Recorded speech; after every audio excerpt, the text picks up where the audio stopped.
kadhalika ya wilaya ya Mbinga.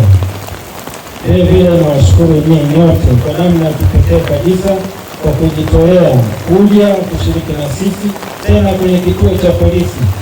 Mkaja wenyewe kwamba tungependa tuhudhurie na tuone uzinduzi wa jengo hili la dawati la jinsia na watoto. Nawashukuru sana na asanteni sana kwa kuja. Kama tulivyoambiwa kwenye risala, wazo hili la kuwepo kwa jengo la dawati la jinsia na watoto lilianzishwa mwaka 2008 na hii ikiwa ni kuona umuhimu wa kuwa na usiri katika upokeaji wa malalamiko, maana haya malalamiko ya jinsia yalikuwa yanapokelewa kwenye chumba chetu cha CRO, lakini sasa ikaonekana ni vyema zaidi tukiwa na eneo zuri la usiri, jengo safi liko nje na pale taarifa zingine za watu waliopigwa mapanga, wezi, nani nje kidogo ya kituo cha polisi.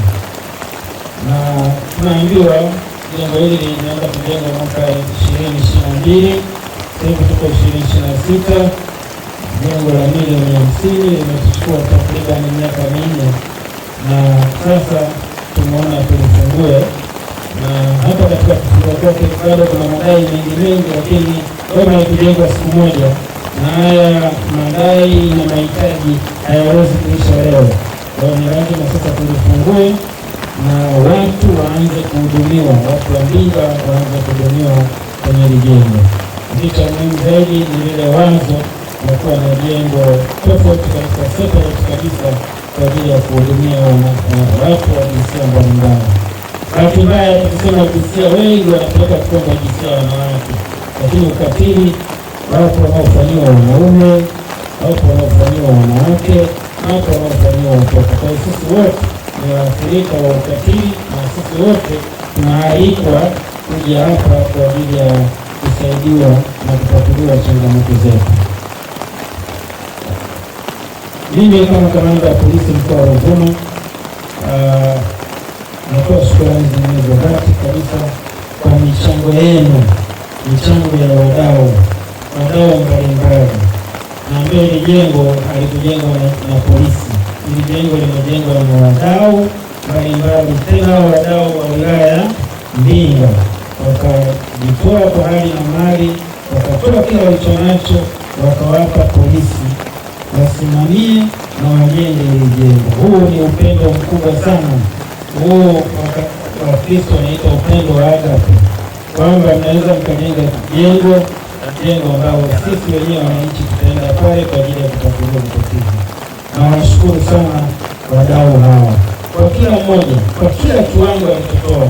Kwetu kilikuwa kiwango muhimu sana kuhakikisha kwamba tunapata sehemu ya kuweza ya usiri ya kuweza kutatua changamoto za kijinsia na za watoto za ukatili wa watu wetu wa Mbinga.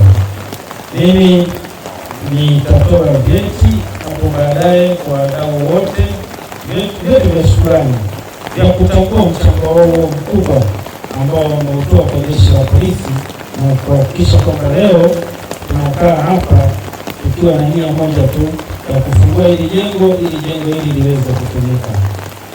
Nimeambiwa kuna mahitaji yaliyosalia.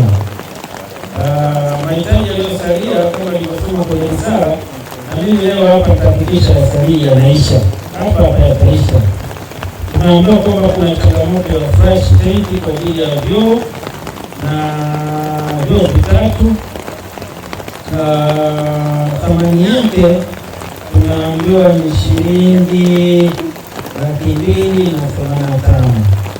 Hiyo sijui mpaka itakapofika tarehe 1 Aprili uwe tayari umeshakamilisha wewe kama usijii, labda kama utaki kuwa usijii hapo.